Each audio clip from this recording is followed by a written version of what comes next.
I'm Dawn Taylor, and to out myself, I am an NET member. I'm the Division Secretary of Stockport NET. So we know all about it, and we send you your solidarity from Stockport. But I'm here for part of the Manchester People's Assembly. So you all know that community groups, especially Manchester People's Assembly, have made a huge impact over last year.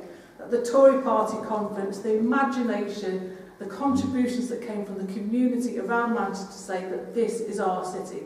So much so, Birmingham, who are getting the Tories this year, I was going to say next year, this year, are standing up and saying, taking our mob and saying that this is our city and our town. Because where the community groups work from is a bottom, sounds awful, a bottom-up scenario, isn't it? It's about people who are excited and passionate and who aren't always in trade unions to come together and use an organic form to say what is it what we've all got in common. And it is about those links, those societal links. I would have never met people like Jasmine if it hadn't been for Manchester People's Assembly, who's got some of the most imaginative ideas that she's got, and creativity. So it's about expanding those things. And Manchester People's Assembly have a very holistic point of view. We don't take one person's campaign. Everybody's campaign, everybody's point of view is just as important as everybody else's. So it's a working together, it's a community group. So why am I here? Why am I here for a trade union week? That's the important thing. We couldn't exist without help from the trade unions, and I don't think the trade unions could exist without our support. Simon made some really good points in his speech, that it's the community coming together to support the teachers. It may not be an organised community group, but it's about the community working within those trade union groups. Now, the trade union bill is going to have a huge impact on those things. There's things like the People's Assembly gets money from trade unions, and if you are in a trade union, please affiliate to us. But it's things like the refugee crisis, demonstrations, all contributed. Because at the bottom of this, we've got CWU, Unison, my own union, the NUT, and PCS. Because part of the union bill is talking about the political fund. And part of that is actually they contribute to any community policy they want to. So we're talking about those things.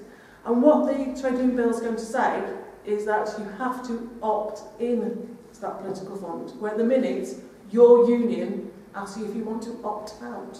And we all know people aren't very good at returning paperwork from their union to say opt in to pay into this.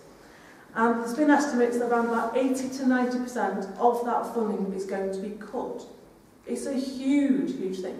And organisations like Hope Not Hate have already said 2 large unions have told them they are not going to fund them next year. Already, some unions have already given up the fight. And we can't allow that to happen. There's too much going on.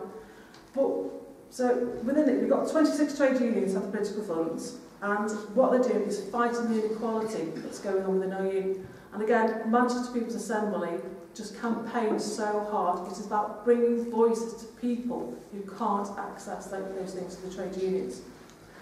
So, cutting our financial lifeline is going to cut our political voice. We campaign hugely, and Hope Not Hate again, hugely, about getting people politically involved. Loads of people get involved in community groups, then move on to when they get into employment to become politically active. We campaign within the NUT as well for our political funds, about anti-fascism, about getting people to register to vote, because there's been a huge dip-off with this. There are so many things that political fund can do that we need to get money to. And I don't think it's accidental that this is happening. It's part of this move, isn't it? You can see it. It's about silencing those people who don't have a voice in the mainstream. It's about silencing those people who can't have a voice for themselves through the trade union. And that's a huge impact on our democracy. Democracy is under attack through this trade union bill, and we really need to be fighting it. So what I urge you to do is to get in touch with your unions and make sure they are fighting this. It's not about being passive and hoping that we can, at some point, counter it. This needs to be an active fight within the trade unions and fighting for us. And if we don't, we will all be worse off. It's about too many people being cut out of the democratic process.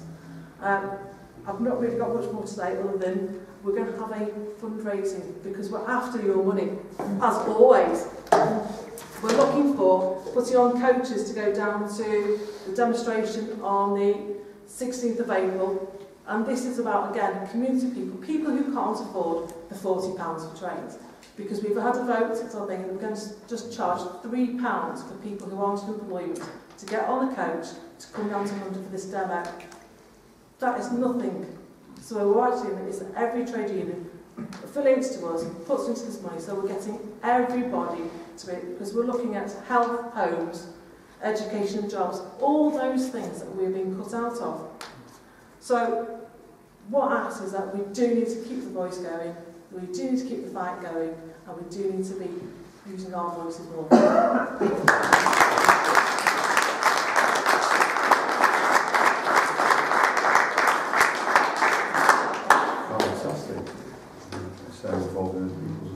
And it's absolutely correct, the point she's making. I've made it at Wigan Trades Council as well. You know, there's only 6 million people in the unions.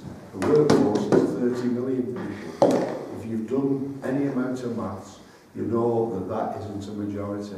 It's only a fifth of the actual workforce. And without the trade union finding allies within the other 24 million and the rest of society, we can't hope to win on half the issues that we're confronted with. Yes, we may be able to do an individual workplaces, but in terms of many of the big social issues of our day, we've obviously got to be working in tandem with our local communities and right across the board.